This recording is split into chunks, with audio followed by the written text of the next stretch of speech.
Super star ரஜினிகாந்தை வைத்து Jailer படத்தை எடுத்து வெளியிட்டு வெற்றி கண்டார் நெல்சன் திலக்குமார். அந்த படம் ரஜினி ரசிகர்களுக்கு மட்டுமல்ல அனைத்து தரப்பு ரசிகர்களுக்கும் பிடித்துவிட்டது. இதையடுத்து ஜெயிலர் 2 படம் உருவாக இருக்கிறது.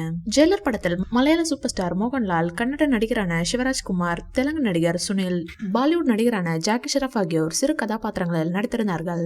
இந்நிலையில் ஜெயிலர் 2 படத்தில் ஒரு முக்கியமான கதாபாத்திரத்தில் தனுஷை நடிக்க வைக்க முடிவு செய்திருக்கிறாராம். சார், நம்ம படத்துல தனுஷ் சாரை நடிக்க வைக்கலாம்னு நினைக்கிறேன் என ரஜினியிடம் பேசினாராம் நெல்சன். அவர் சொன்னதை கேட்ட ரஜினியோ ஓகே கண்ணா என சொல்லிவிட்டாராம். அதனால் நெல்சன் இயக்கத்தில் உருவாகும் ஜெயிலர் 2 படத்தில் ஒரு வழியாக ரஜினியையும் தனுஷையும் சேர்த்து பார்க்கலாம். ரஜினியின் தீவிர ரசிகன் தனுஷ், என் தலைவருடன் சேர்ந்து ஒரு படத்திலாவது நடிக்க வேண்டும். ஒரு படம் இல்லாவிட்டாலும் ஒரு காட்சியில் அவர் பின்னால் நின்றால் கூட போதும் என்று கூறினார். ஆனால் இது இத்தனை ஆண்டுகளாக நடக்காமல் போனது. இந்நிலையில் தான் தனுஷின் ஆசையை நிறைவேற்றி வைக்கப் போகிறார் நெல்சன் அவர்கள். தனுஷிடம் டேட்ஸ் பெறுவதுதான் கஷ்டம்.